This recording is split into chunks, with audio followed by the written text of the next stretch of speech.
All right, episode one of Super Subs podcast. Um, I'm one of your hosts, Narvin Amatya, and then co-host here. Hey everyone, I'm Harish.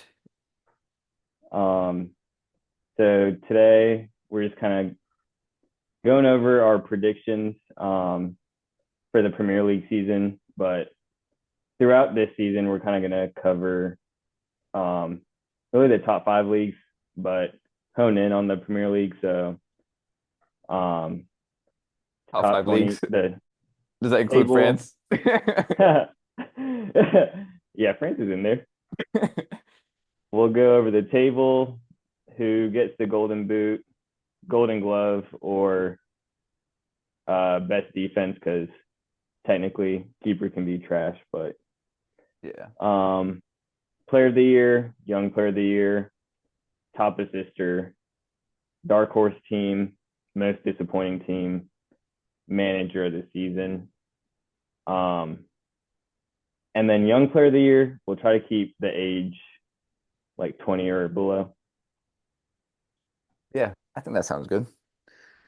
Let's All roll. right. And then before we start, we'll also both our teams are in the trenches, so we'll try to keep bias out of it as well. But I'm a United fan, and then Harish is a Chelsea supporter. So you're thinking So we run through each 20? yeah, you can go ahead and read your 21st, and then I'll go ahead and read mine after that. All right. So I think I put the most thought in the top 10 and then the bottom three and then kind of the middle was a little tough, so I kind of That's fair. Yeah. just chose, but my top focus was on the top teams. So I think we probably had the same top two, City and Arsenal. So number one for me, I think City's gonna win it again, and then Arsenal two, Liverpool three, four. I have your boys, Manchester United. No, I'm Let's kidding. go. Oh. No, no, I have Newcastle at four. Five, Ooh. five. I have Spurs. Six, I have Chelsea. Seven, Villa. Eight, I have West Ham. Nine, I have United, Manchester United. 10, I have Palace. 11, Bournemouth. 12, Brentford. 13, Fulham. 14, Everton. 15, Brighton. 16, Nottingham. 17, Wolves. 18, Southampton. 19, Leicester. And 20, Ipswich. Ooh. I feel like honestly our top tens were relatively similar, except for United. Yeah, I think that will be a big talking point when today. when you said United at four, I was uh getting excited, and No then way you had them you at just four. pump fake. Give me a pump fake. Okay, so my table, I have City number one, Arsenal two, Liverpool three, United at four, No. Spurs at five, Chelsea six, Newcastle seven, Villa eight, West Ham nine, Palace 10, Everton 11, Brighton 12, Fulham 13, Bournemouth 14, 15 Brentford, 16 Wolves, 17 Ipswich, 18 Nottingham, 19 Leicester, and then 20 Southampton. Interesting. So, what do you want to go through maybe the bottom three first? Yeah, I think Talk that through might that be and then. easier to get out the way first. So you had Leicester dead last or Ipswich? Yeah, so my bottom three was Southampton, 18, and then Leicester, and then Ipswich. Um, so I see that you have Ipswich surviving. And the Mm-hmm. reason I have them last is I just feel like they're such a young team and there's like very little experience. Mm-hmm. So I just feel like that's going to bite them. Um, and I'll be honest, I haven't watched them much until last year. Was honestly like towards the end of the season was when I started paying attention just with all the excitement going around that team. So I don't know much about the manager and his philosophy, but I just feel like it would be a hard bet for them to. survive the Premier League. Yeah, that's a fair point. I honestly was gonna have Ipswich possibly getting relegated, but I think once they secured um getting Hutchinson like on a permanent basis, that's when I was like, I think they might have a chance to survive. I feel like Ipswich is basically going to be like the Luton of this coming season, like the young and exciting team to watch that might give some teams trouble. Um, and then I've watched like a few of their clips and just like breakdowns on Karen McKenna. I kind of like his style of play.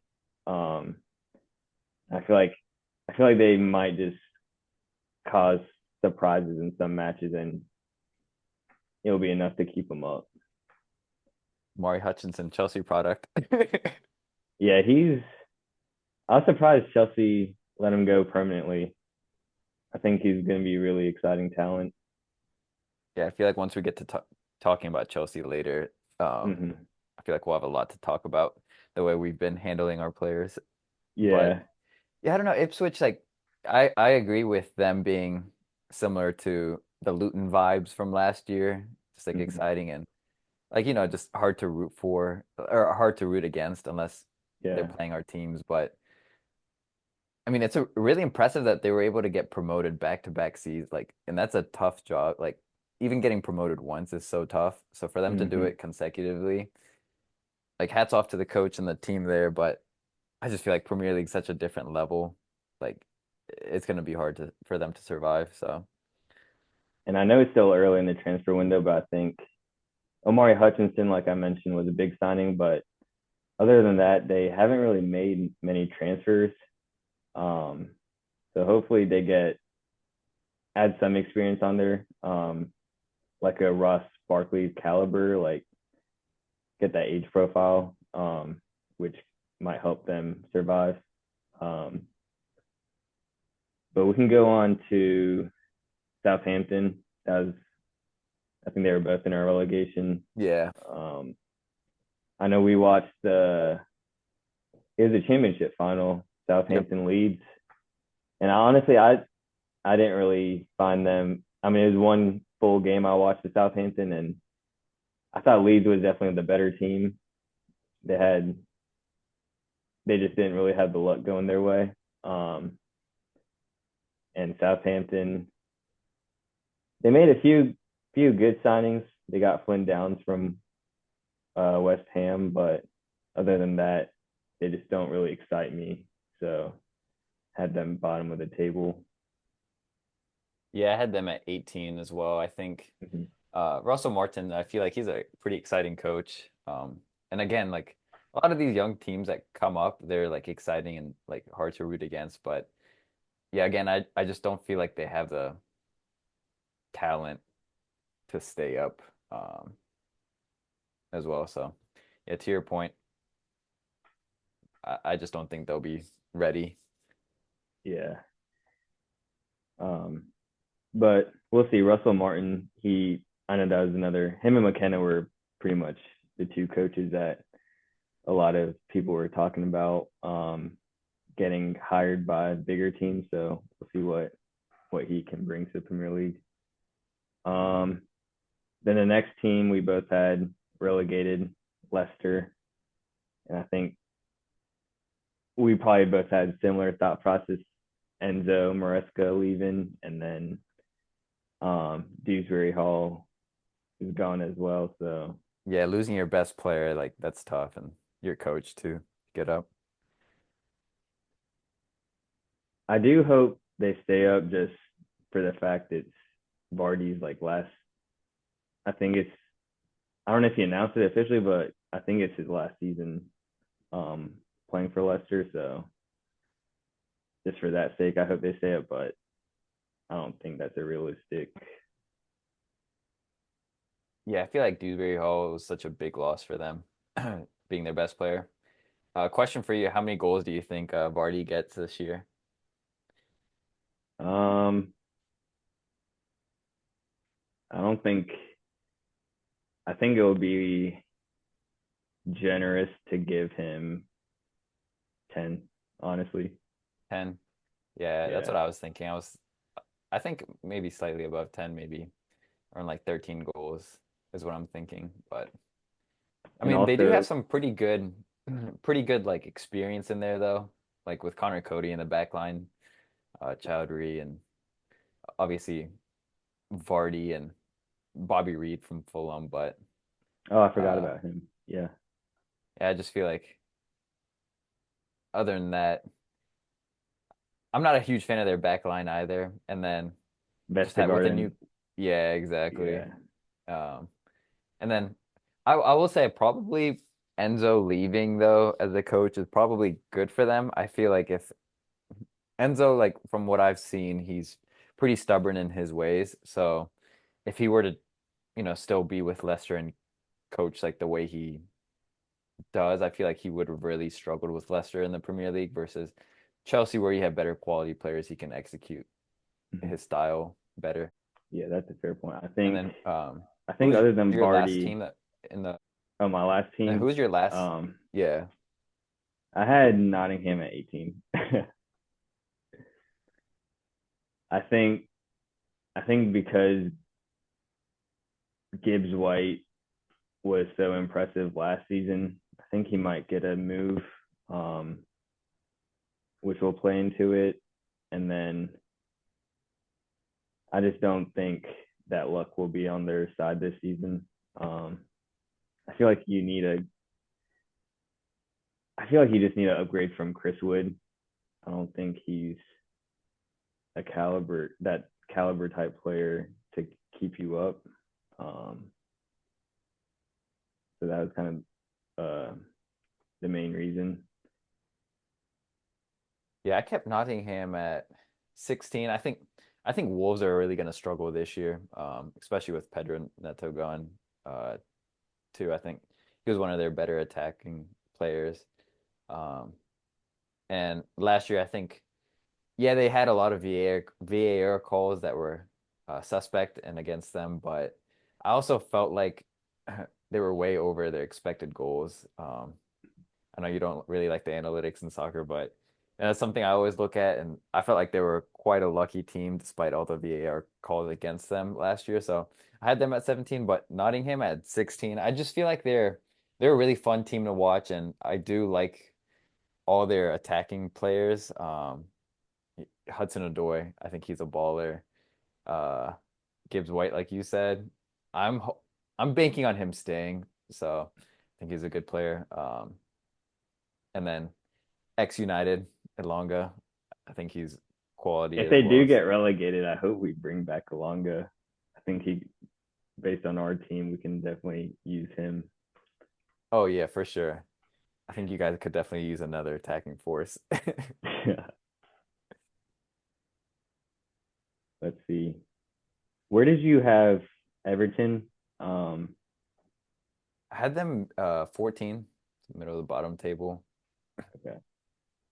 Yeah, I had them at 11. I think looking at last year's table, they could have been almost like sitting in that 11th spot if they didn't get the points deduction.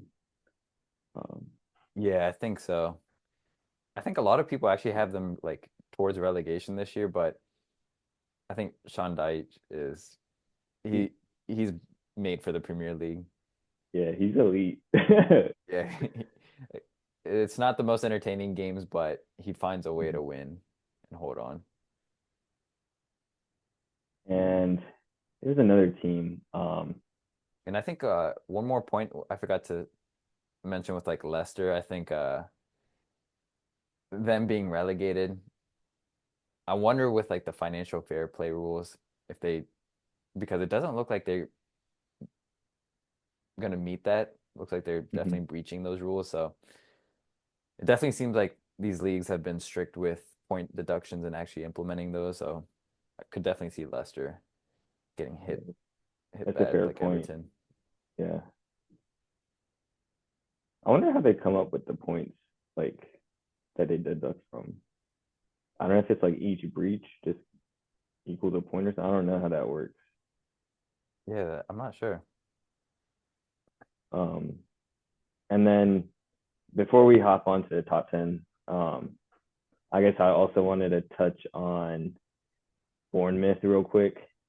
Ooh. Uh, let's see. Let me see where they finished last year. I had them It's, at 11 this year. What did you have them at?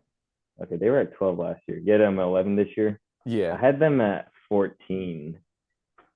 Um, and I thought they could have maybe fallen further just because I don't know who will be able to replace the Solanke output with him gone. Um, but I mean, I just have faith in their manager. I think he's quality to keep him up. Um, Yeah, I mean, he I did don't think they'll be wonders. in a relegation battle, but I think it will just be a tougher year than last year for sure.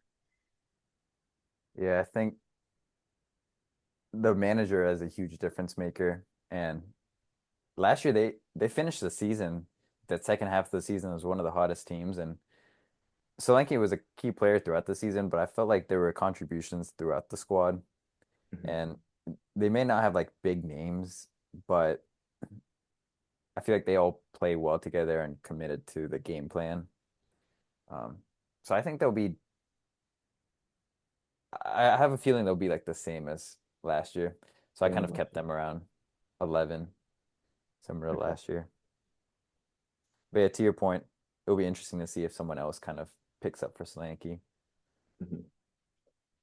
Um, Sorry, and then I know we said we are just gonna do top 10 and then bottom three, but one more team I wanted to talk about was Brighton. Where did you have them? I had them at 15. That was one team I was debating if they should be higher or lower, um, because their manager, I don't know, that was just a really weird appointment, I thought. Yeah, I thought so too. And I have no idea like the type of style he likes to play or where did he even manage before? Like St. Paul? I don't even. It was the tier, but I think it was two tiers below Bundesliga. Um, Oh wow. I know people gave him the Derby comparisons, but just watching some of his team style of play, it seemed a lot more riskier. Like there'd be crazy, just gaping holes in the midfield. Like it was just like a whole overload, like full on. It is strange, and I don't know if that's gonna work in the Premier League. I feel like Brighton, I mean, props to their recruiting staff and them being able to find these like low names and non-scouted like South American players and kind of turning around and selling them at huge profits. But I don't know how long that type of strategy can last, and they can find these gems like Caicedo, McAllister, and all that. And I guess they will have Matoma back for the season, and hopefully he stays healthy. He's a good player, but to your point, don't know much about this manager. And It's a very once you weird. lose these stars, like it's hard to build around someone else. So Yep, totally agree. All right, top 10 finally. So number one and two, same. City, City, unfortunately, get their fifth in a row. Arsenal, well, they weren't really bottle jobs last year. Um, I think they should have played to win when they played City on the reverse fixture. I think yeah, be they might be kicking themselves in the foot for going for a tie. Uh, I Third, feel we like, both and go also ahead. also with Arsenal, I really don't want to see City win again, and I don't like Arsenal, but I I don't know. I just feel like Arsenal have not improved in the transfer window for them to score more goals. Yeah, they keep adding more defenders for some reason. Like Calafiori, he's a really quality player, but That was the most unnecessary signing, I in my that's opinion. just like hogging players for no reason. I don't know. Yeah, especially they get Timbers back this year too. He's And solid, but Timber can play left back too if he wants, left or right back. I don't know. Yeah, I just feel like they definitely needed to focus on improving their attack, and they didn't do that this transfer window. And Well, what do you think about the one player that he's not official yet, but I mean he's pretty much going to be that Mikel Moreno midfielder. Um, do you think he's going to like? Because I know Declan Rice pretty much had to play that holding role. So I guess Mhm. do you think that getting Moreno is going to help Arsenal and maybe allow Declan Rice to push up further, or do you see that signing like just being like a whatever? Yeah, I think he's a solid player too. But even looking back at last year, Declan Rice, I felt like he contributed quite a bit in their goals. Mhm. And like marginally, like how much can he really offer? Guy, I was hoping they would sign some like an additional right winger because I mean, God forbid something happens to Saka, like I think Yeah. Arsenal's done for if like Saka Mm-hmm. misses a few games here and there. So there's some depth there, and I mean Martinelli. I don't know. I feel like you can upgrade that player, that position there. Yeah, he struggled a bit last year for Yeah, sure. and then maybe Jesus just I don't know. I felt like he was quality in City, but he just doesn't. It doesn't seem like he's found form. I don't know what you think about him. It's weird. You always watch him play, and there's always like glimpses where he pulls off like crazy moves. Um, and like you can definitely see he has like the ability, but I feel like you just they just need an out and out like goal scorer. Um, I don't know if Havertz is the answer to that either. So I was surprised that honestly I thought they were gonna push hard for like a Victor Osimhen. I think if they Yeah, got him, that could have been that could have been trouble. Havertz. Seeing him at Chelsea, he can score in the big games, but he's not going to grab you plenty of goals No. that you need. Mm-mm. Yeah. Three, both had Liverpool, right? Yeah, I had Liverpool too. Yeah. Yeah.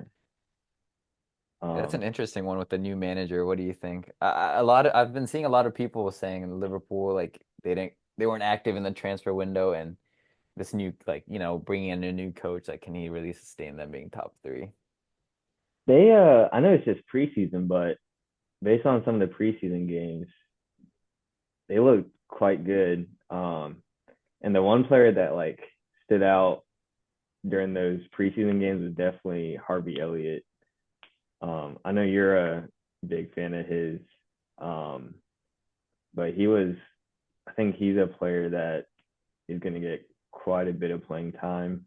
Um, it might be making a difference for Liverpool. And I think if Darwin Nunes, if he can just work on his, I think he's quite a good player. I know there's a lot of social media, like people that kind of give him a hard time, but I think he's a quality player. Just work on his finishing, and he can be a top striker in the league. Yeah, I think Harvey Elliott is a quality player, and I, I'm hoping that he continues to play in the central midfield area. Mm-hmm. I think that's his best position versus playing out in the wings. Yeah, for Uh, sure. and then I feel like they didn't have to be too active in the window. Just they already had a strong squad and Mm-hmm. experienced squad. So we've got Mo with the buzz cut, so it's serious now. Different, yeah. He's definitely gonna be in the bag. And then before we move on, also, I don't know if you saw, but they reached agreement with that one goalkeeper, Mama Deshbilia, the Mm. Georgia Valencia keeper. That's gonna be crazy. Wait, where did he go? Liverpool, but Liverpool got him, and then they're loaning him straight out for I think a season or Oh, two. okay. Yeah, he had Yeah, an amazing Euros. yeah, he's crazy good. All right, number four, the controversy had United. All right, I guess we'll dig into United. So I had them ninth. Oof, harsh. I'll Worse than let you last year. Yeah, I think you guys We're uh gonna I think you guys regret. will be either the same or slightly worse from last year. I think Mhm. I'll let you go ahead before I say just to, hype up United and then I'll put Keep it my points realistic. in. Yeah. All right. Um, so I think the owners, they've made some smart signings. Um, Obviously Lenny Euro out for 3 months, unfortunate, but we secured the deals for Dillit and Mazarawi for 60 million total. I think Dillit, That's a steal. yeah, I think Dillit, there's still a player in there. It's been unfortunate ever since his move from Ajax. He's played under he's played 6 seasons. All 6 seasons he had a different manager, so you can't really keep that form going having a new coach each year.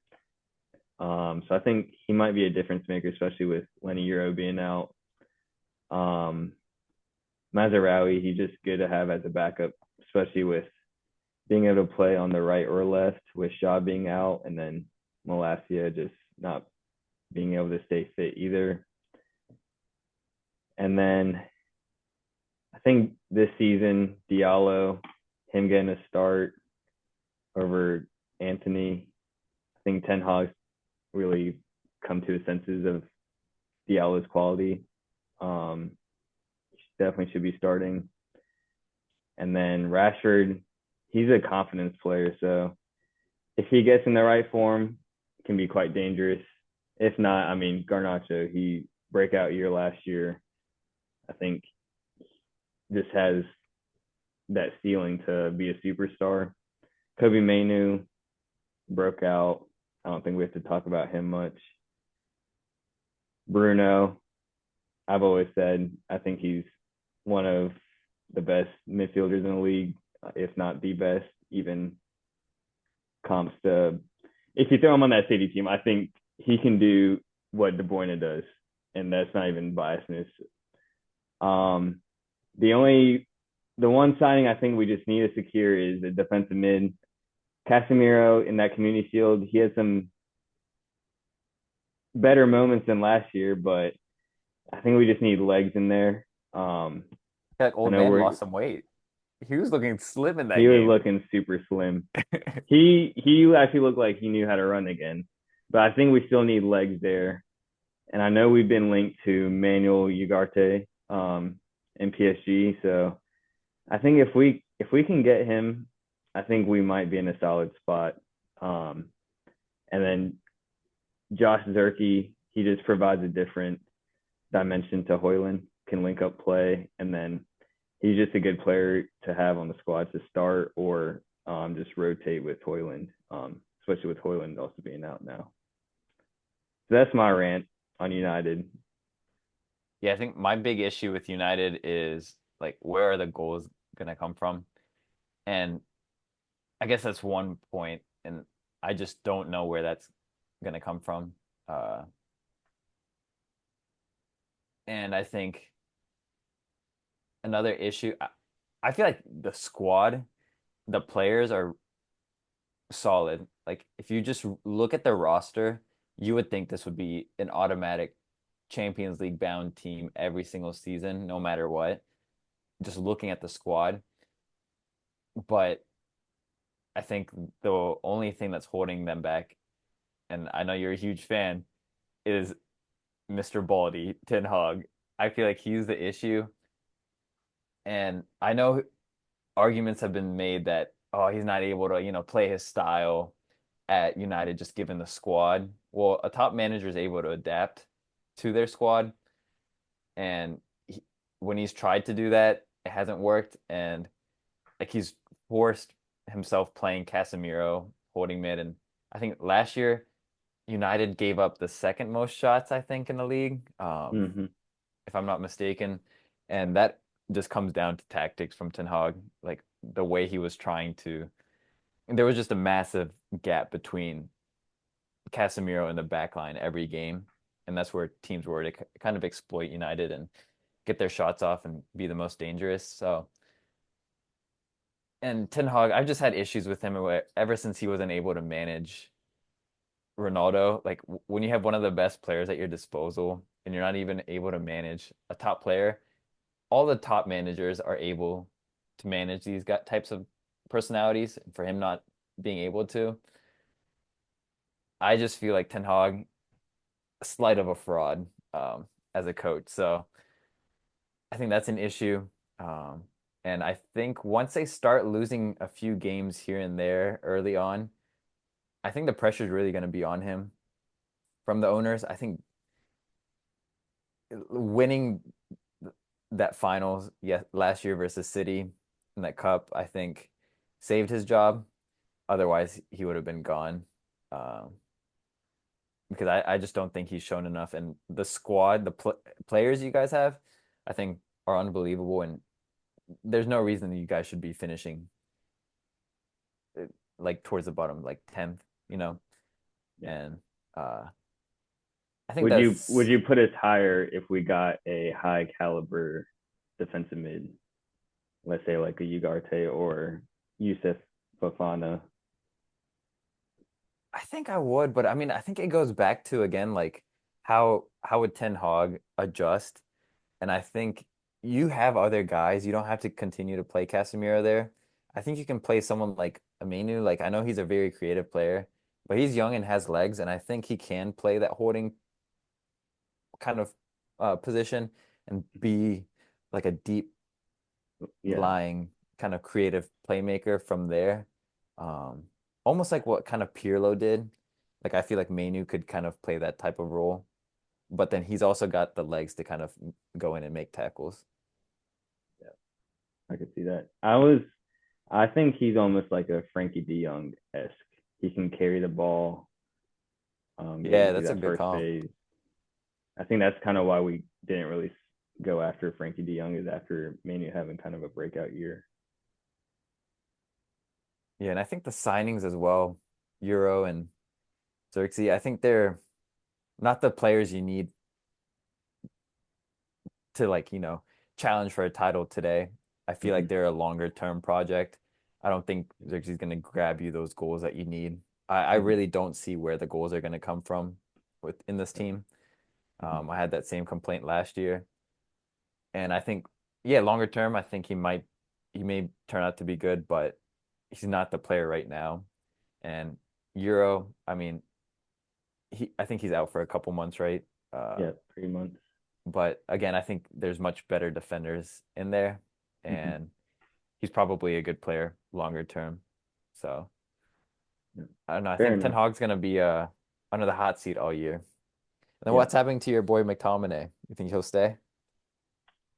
he definitely shouldn't go for the asking price, 25 million. If we let him go for that, that'd be quite insane. Yeah, I think that's a very underrated player right there.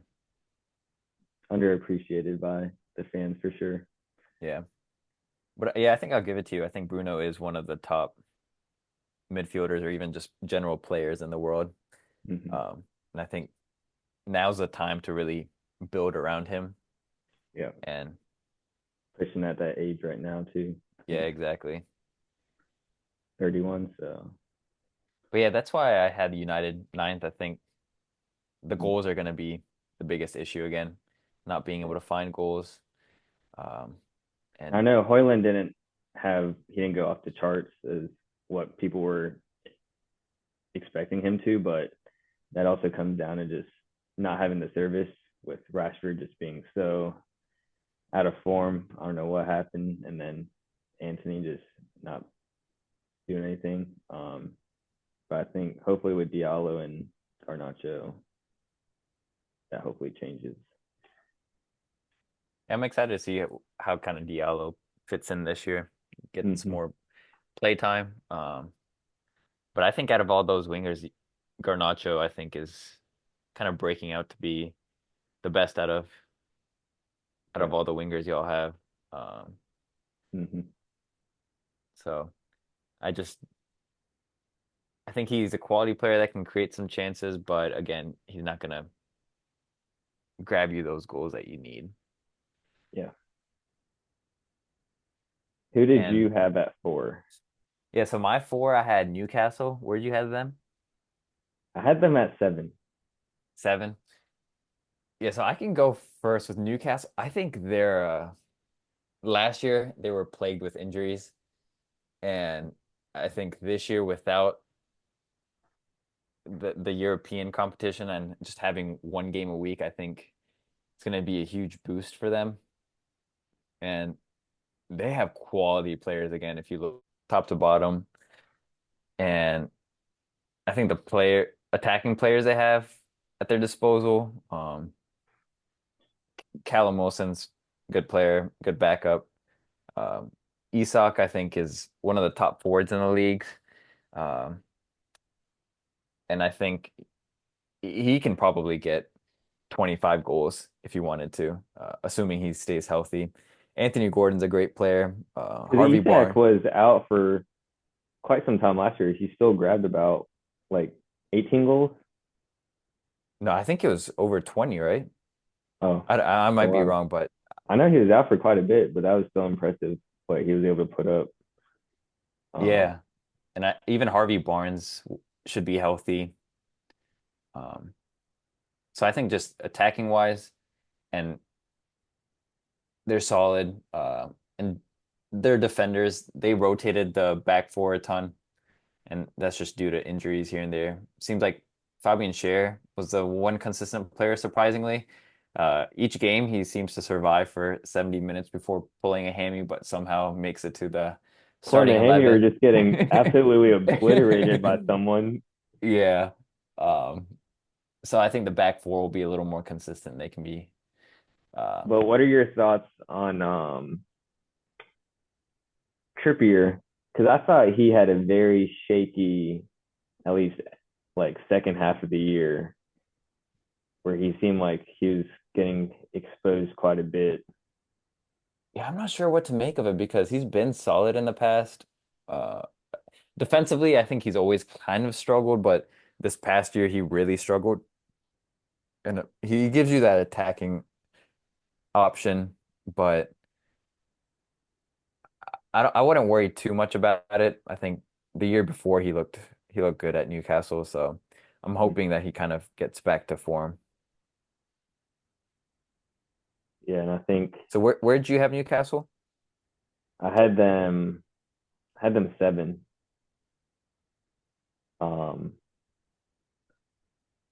and I think I know we'll probably get to it in our next episode when we kind of go over the different awards and the disappointing teams. But I have I had Newcastle as one of the disappointing teams because going back to your point, they're not playing Champions League or Europa League. Um, they should be good, but I don't know.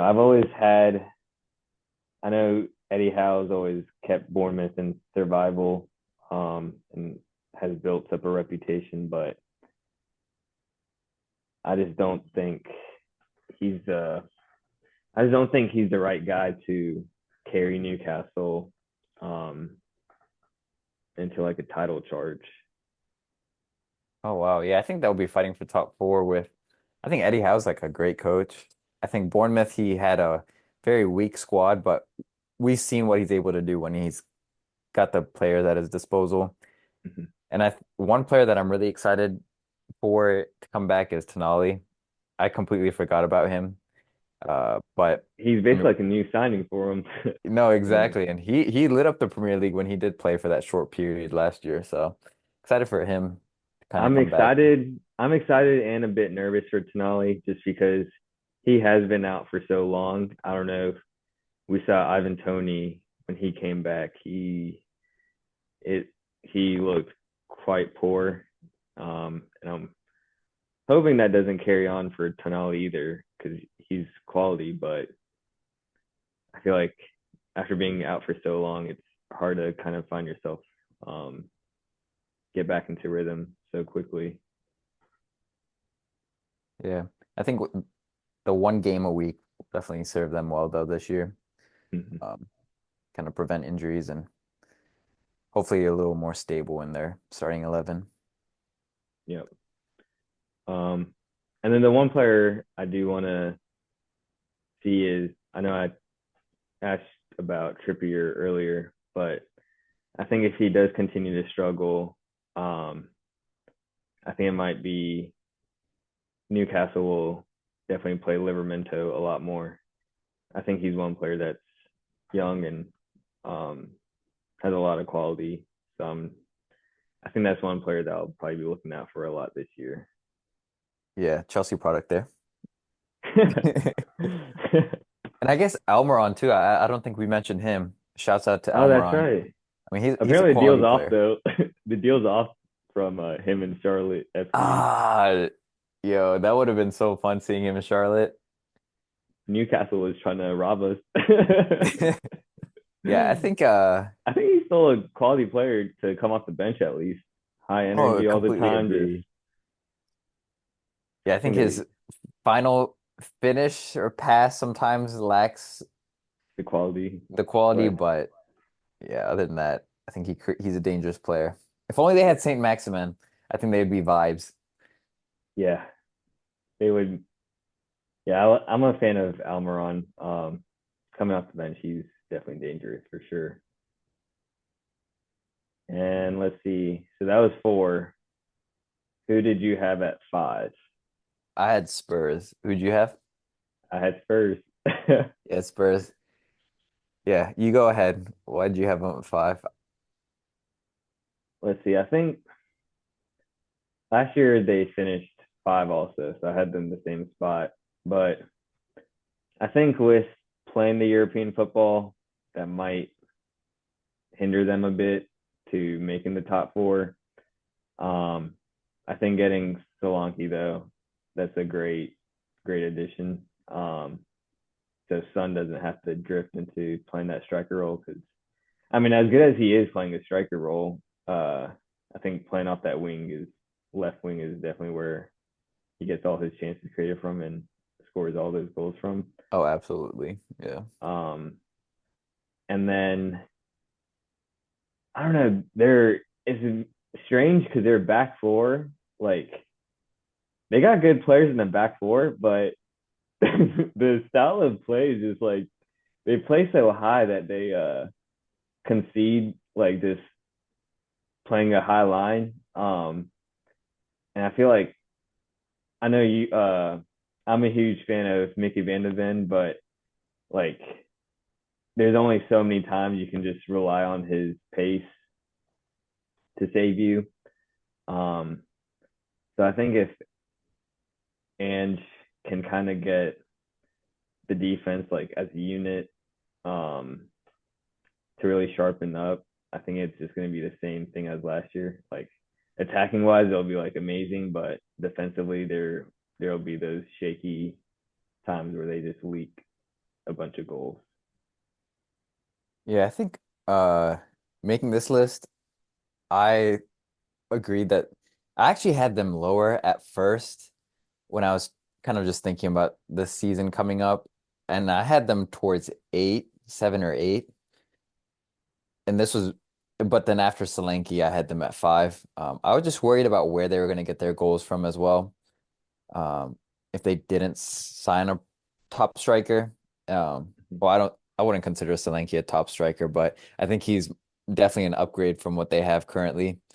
Uh, and to your point, I think now Son's, he can play in his optimal role out wide.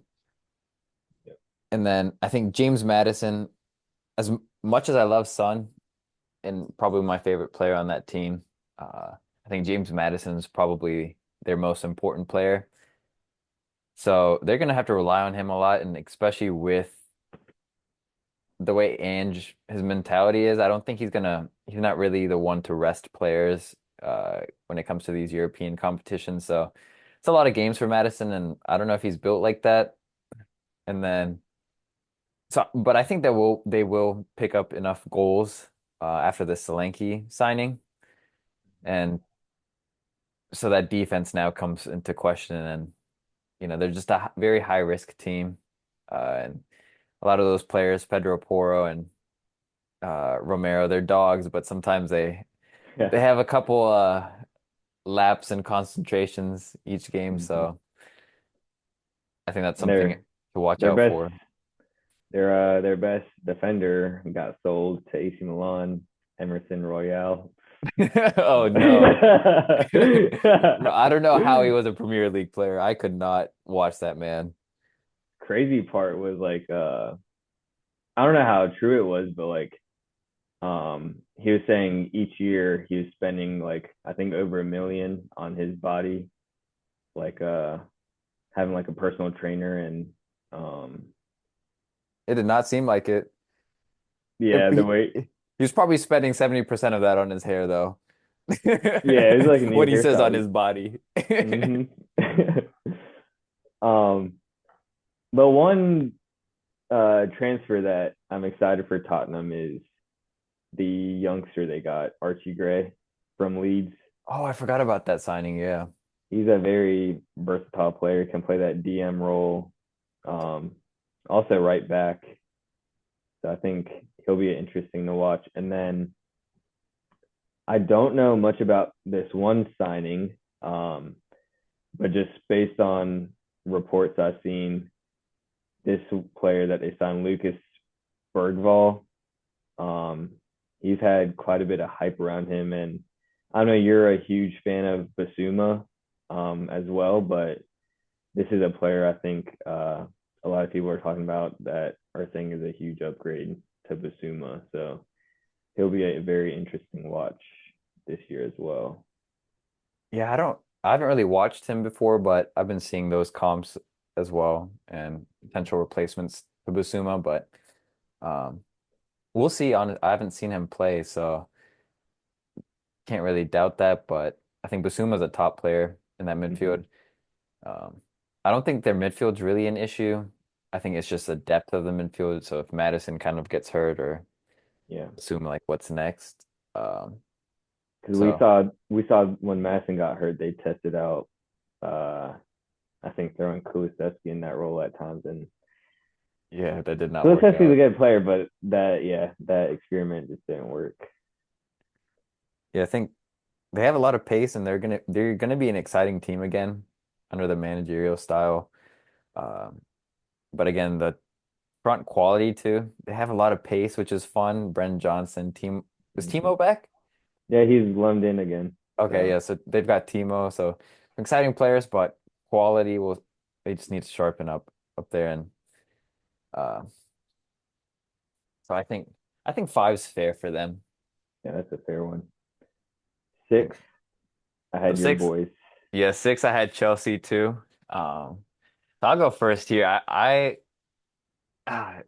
I would have probably had them top four, but I think that would just be some biasness kicking in, so I had to just step back for a minute and I would be happy with a top six finish this coming year, considering the new manager. Um, we have again a bunch of new faces to the squad, and definitely seems like Enzo's kind of making this huge overhaul. And like if you're not in his kind of plan, you're gone. It is kind of sad to see what we've done to Chalobah and Gallagher. I think that was super up. I think for any Chelsea fan, that was super upsetting to see kind of how we've treated those players. Um, but I'm excited. I think as much as I love Pochettino, I think Enzo's his style of play is really fun. Um, I think we're gonna score a ton of goals. The one concern I have is our back four. Not sure exactly who's gonna be our best back four, but Enzo also loves playing out of the back and trying to build up. And I think just we'll probably have each game one or two moments where we lack concentration playing out of the back and make a mistake. We've done it in the past, and I think especially with this style, it's just going to be amplified a little more.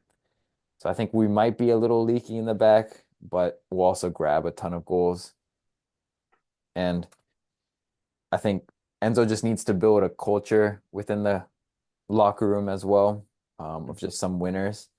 And it's a little tough right now with I don't know how many players we have right now. I mean, we have a ton. I think the latest I saw was like 41 players, I think, on our squad, and it's hard to build a Insane. culture that like where everyone's bought in, But I think even though it's very sad to see what we're doing to Gallagher and Chalobah, I think we do just need to let players go that aren't part of our long-term picture, and then with those guys that are committed to his vision, keep those guys. And I mean, I think we're the one of the youngest teams in the Premier League, if not the youngest team. Hmm. Uh, and although we have one of the youngest squads there, we have a lot of players with experience, which will help. So I've seen arguments that, oh, Chelsea are too young. They're not going to be this top team, but we do also have a lot of experienced players, which will help. Yeah, those are fair points. I know he was as good of a manager as Enzo is, or at least um, from the previous season with Leicester. I thought Chelsea should have done anything in their will to keep hold of Pochettino. I think Pochettino really changed the dynamic of the team, and you really saw that towards the end of the season. I think Chelsea they looked. I know I was poke fun at them just because you support them, but honestly, they're quite a dangerous team. They just lack that end product. Um, I know Nicholas Jackson. Sorry, Miss Jackson. I mean, he always gets into dangerous areas. Um, and he has like so many chances every game, but this doesn't have that killer instinct to put those chances away. Um, but yeah, they're honestly a very scary team. I think it is unfortunate. Reece James, uh, 12 games, James. uh, no, it's sad to see him get injured again. I mean, whenever he does play, he always like looks like the best right back in the world. Um, but Gusto, I mean, he's a great backup to have, starting material. Um, I think the one issue that will also be have to be sorted out is the Enzo Fernandez and Casado duo. I don't Well, know. It's quick just question for you. What do you think is going to be the best midfield? Caicedo, because I think to your point, yeah, Caicedo and Enzo, were locks last year. But do you think Lavia might be one of the starters instead? I don't think all three should start at the same time. But what do you think would be the best in the midfield? I think Casado has to undoubtedly be in the starting 11 each game. Agreed. Yeah. Enzo, he's kind of I don't know. I feel like there's a player in there, but he just doesn't show it in the games. Um, like he'll just go missing at times. Um, I think I'm a big fan of that other player you guys have, honestly. Carney. Um, Chokoa. I always yeah, mess up his I don't last know name. how to say his last name. I'm a big fan of his. I think honestly he could break into the starting 11. I don't know I don't know about what that. No.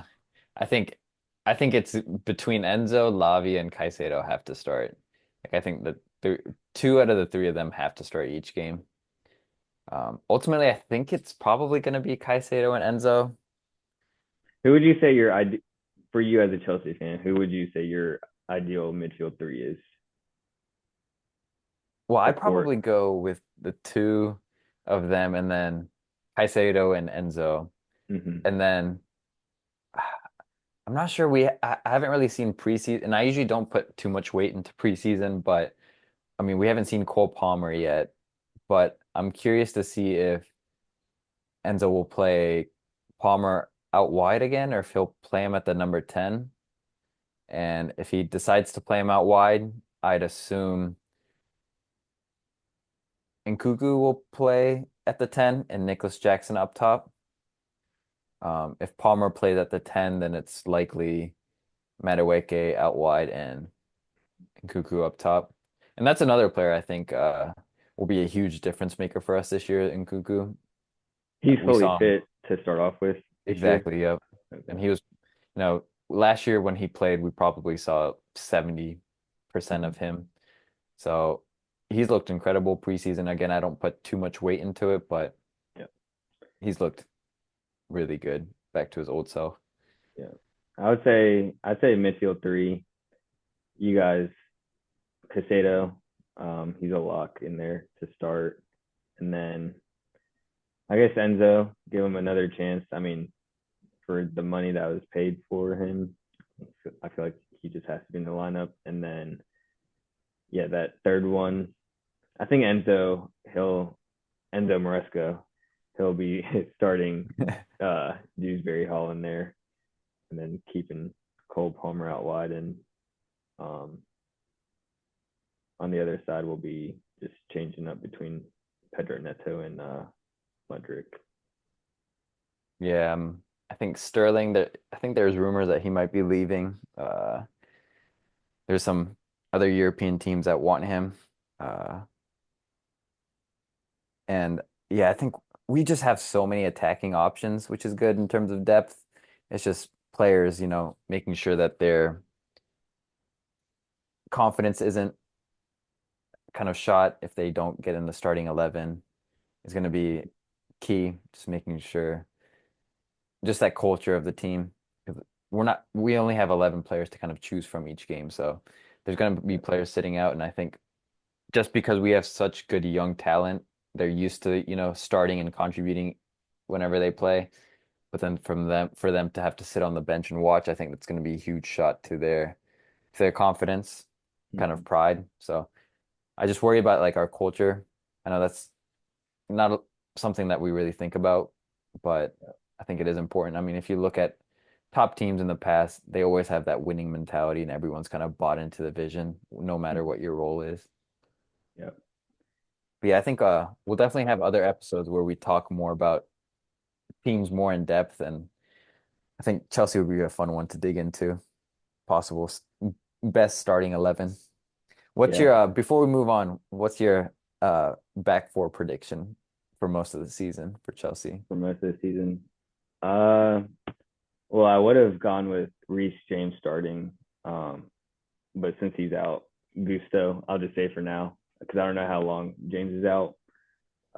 Left back, you got Cucurella, the goat, Yeah, and then um,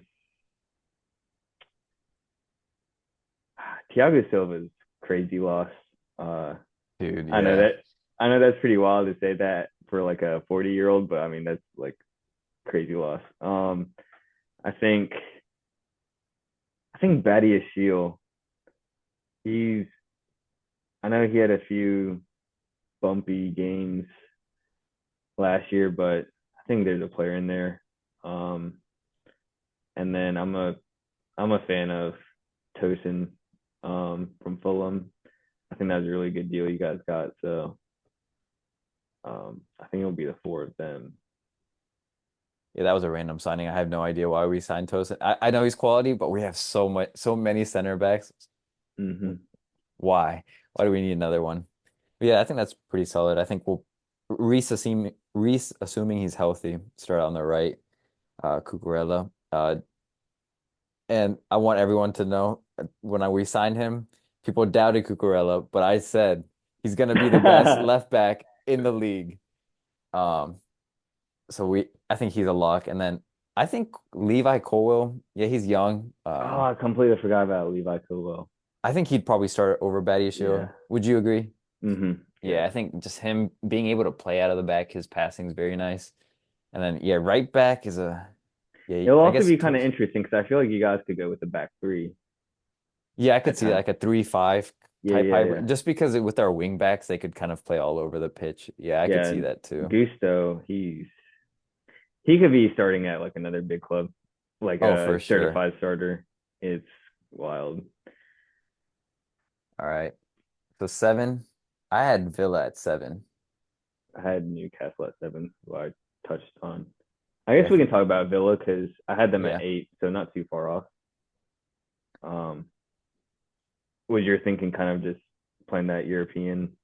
yeah. I think they'll drop off just because they're playing in the Champions League next year. So I think they'll probably drop off.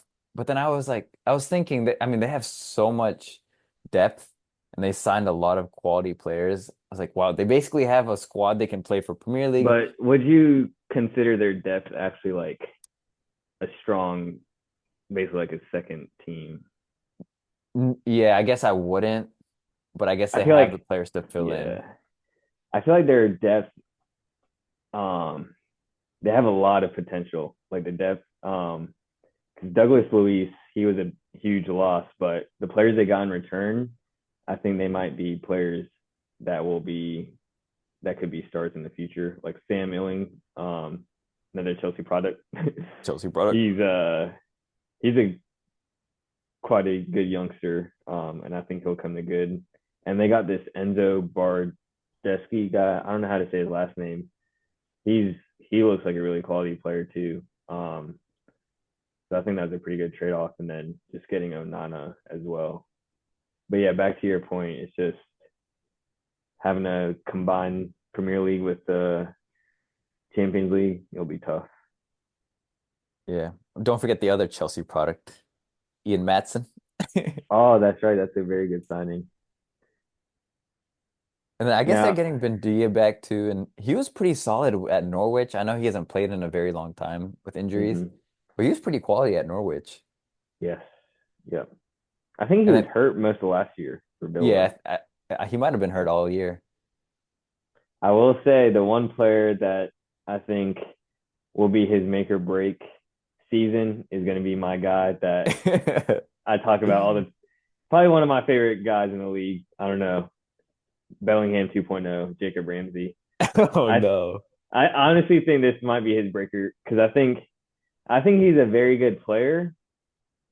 Um, but he's a getting a bit injury prone, which is quite sad just because he's still quite young. Um, but I think if he stays fully fit, that's a really quality player that Villa have. Um, Yeah, I think attacking wise, they have some good options at their disposal. I mean, Ollie Watkins, you could argue, is one of the best strikers in the league, right mhm, behind Holland. Probably Holland's probably tier 1A. Tier yeah. 1B is probably Watkins and Isak. Mhm. I don't know if you'd agree. And then I think Cameron Archer was a great signing from Sheffield. Yeah, that was a good signing. He was quality, and he's a guy that can contribute immediately. Now, John question for Duran too. you, John Duran. Yeah, I know he was pushing for a move, but It, Chelsea was pushing for him hard. oh really? Yeah, one of our friends, Trey, big Chelsea fan, him and I were laughing about that, but he Mhm. was very close to signing with Chelsea. Now, question for you: would you consider Villa finishing seventh or even eighth, just 1 point, one place off? If Villa finished seventh or eighth, um, and let's say they don't get past the group stage of Champions League, would you consider that a fail of a season? Um, I don't think it's like awkward because Unai Emery is gonna want to compete in the Champions League. He's gonna go for it, and so it's just that awkward spot where it's gonna be hard to. It's always hard to play in both. And I mean, I wouldn't consider it a failure, Mm-hmm. um, because Villa. I mean, how long has it been since they've been in the Champions League? And like they're Yeah. probably gonna make a run. Like they'll be competitive. So like I think for those fans, I think they'll appreciate Mm-hmm. kind of being in the Champions League in that environment. They'll appreciate it. And that squad's not this type of, they don't have the type of players that will just kind of take things for granted. And again, going back to that culture that Unai's built, I think in that squad, I think he's like a perfect fit for Villa. So I don't think it's going to be a failure. I think fans are going to appreciate how they play. Mhm. and just like being back in the Champions League. Unai Emery, he's a perfect manager for Villa. I think the big teams can't really manage the big personalities, but these smaller teams like Villa, I think these are just like the right fit for him. Um, so I had Villa 8, you had him 7. Who was your ace? West Ham. I had West Ham, yep, at eight, I had that United 9. at ninth. Yeah, so I think they had one of the best transfer windows in the Premier League. Yeah, I would agree. That full Krug signing is, I don't know how they pulled that off. That came out of nowhere too. And when it happened, I was like, whoa, what? I thought he was gonna get like a, I mean, West Ham's a decent club, but I thought he was gonna get a big move, if anything. I think he's like quality, top striker. And when Yeah, he yeah. landed to when West Ham landed him, that And they was just, landed Kilman too in the back line. I think he's a solid defender too. Captain the Wolves for a while. yeah, he's a good signing. I like their other center back, uh, Aguirre. Um, Hmm. so I guess it'll be Zuma that will lose his place. Yeah, I'm not sure exactly how they'll line up back there. And then I guess Juan Bissaka as well. Yeah, Is that official? yeah, his announcement video was crazy. Oh wow. Yeah, I think Juan Bissaka is a quality player too. hmm Yeah, their announcement video was super hype on Wan-Bissaka. Yeah, it's Um, just and the reason I guess I had them eighth, honestly, just with the signings they've had, and then I mean their midfield's solid where they have, they have Ward-Prowse in there, they have um Souček, and they have your boy um Lucas Paquetá as well in there. They have a solid midfield, but I think the one place where the reason I kind of had them at eighth is their coach, uh, Lopetegui. I'm not a huge fan of him. I'm not either. Um, I think his style of play is very boring, very pragmatic, and just and it's not exciting. And so I wish they had another manager. I think that could really excite the team, and like really play to their strengths. But I think that's the one reason why I had them kind of outside of top six. Yeah, I that's very strange because that was my exact reasoning was really coming down to the manager. A little bit to the fact that they did have so many signings. I don't know how well their chemistry will be right away.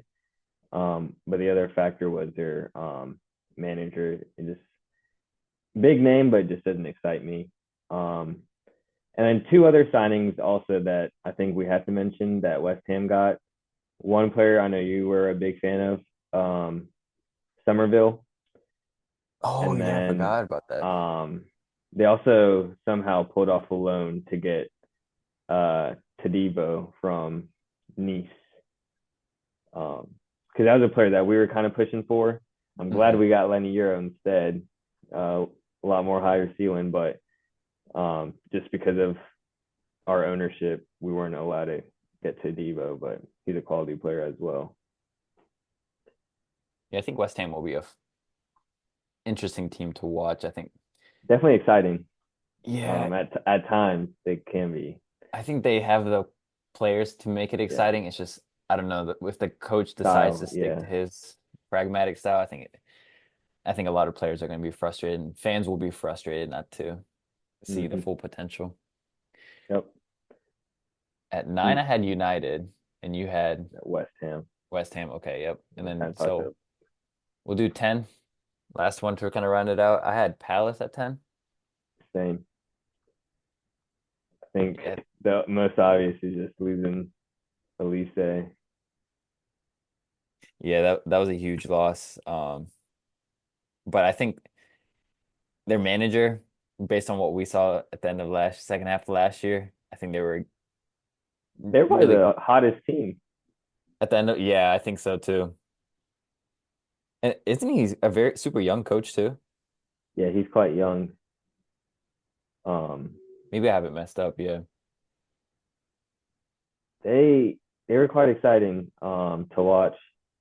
And the one player that I know that um another player that got quite a bit of criticism and um talked about was Jean Philippe. Like I know a lot of people are saying, "Oh, he's just a big body, no quality." But once Oliver Glasner came in, he was looking very quality. Um, just he was a very informed striker with him as manager. Um, what do you think? You think Sarr will be able to replicate Elise's uh, qualities? I don't think so. I think Elise was a great player that they're gonna miss, but Sarr, I mean, when he was at Watford, he was the man and the most dangerous player for Watford. And so I think it will be a drop off from that position from Elise, but I feel like that was a much needed signing and a solid signing. I don't think he'll be able to produce like Elise, but I think he's got quality in him. Yeah, I think he has quality. He's still quite a young player as well. One player, I know Eze, he's quality, and then Adam Wharton, he broke through. Um, is pretty wild that he broke through and made England squad right away. Yeah, that was Basically after impressive. the winter window. Um, and then one player I really want to look out for Palace is Dachi Kamada. I think he Ooh, might be a little difference maker for him. I think he was a great signing. Um, represent for Asia. yeah, he was quite a quality player in Syria. So I think that was a good signing that they got. Um, so are there any other teams um, outside the top 20 that you want to touch on Or outside like the top 10. or Um, outside the top 10? no, I think we covered most. I think Fulham, real quick, I think Paulinho's just it's gonna be a big loss. Mm-hmm. I feel like he was irreplaceable. Uh, and Exciting for then Smith Rowe though. Finally gets PT. yeah, who do you think will fill kind of Paulinho's kind of role? I don't know if they have. They had that one Serbian player, but he wasn't really to the standards of Polina. Yeah, I had that. I had Fulham at 13. I honestly could have. I was thinking about having them lower. But again, their attacking options are pretty nice. But I could see them having a huge drop off this year. Yeah, I think so. And then Brentford, they had a nice signing with Fabio Carvalho, but I think they'll kind of be falling off too. Yeah, I think we touched on most of the teams here. I think one and two, City and Arsenal, we agreed. Bottom three were somewhat similar. Yeah, Um, and then kind of mixed. I think 7 through 10 we were almost similar. spot on. Yeah. Yeah, just one spot here and there. Spurs, we were both at 5. Mhm. So it'll be interesting to see Newcastle, Chelsea, and seems Manchester United. We had some differences. Or Chelsea, we Yeah. both had 6, but hmm Newcastle and United. Manchester United were some big differences. hmm Yeah. And I think I guess next episode we can kind of go over some of the award predictions we have. Um, but I think this was a good start to the first episode. Um, and we'll try to, what do you say, release like an episode every 2 weeks or so? Yeah. Okay. So thanks for listening to this first episode. I think going forward, we'll probably focus on the Premier League more. But we watch essentially all the leagues. Narv watches the French league a little more, follows that league. I don't follow that former league. MLS, we kind Uber of Eats. Uber Eats league. Uh, and then MLS, we kind of keep staying informed about what's happening. But that can be one that, if some of the listeners here want us to talk about, we can. But I think we'll just talk about transfer news, break down specific teams, some trends that we see, maybe do some predictions before some games. But yeah, if there's any suggestions that people have that's listening, let us know. Narv, anything else? And I think Harish had mentioned it, but if there is like um, once the season gets underway, if there is any specific team that you want us to dive into and break down, let us know, and we can really hone in on watching that team play for the weekend and kind of break down any statistics or patterns of play they have, and talk about that during the episode. But yeah, other than that, super excited to get this podcast started off. So thanks for all the footy heads tuning in and listening. This has been Super Subs. Peace out.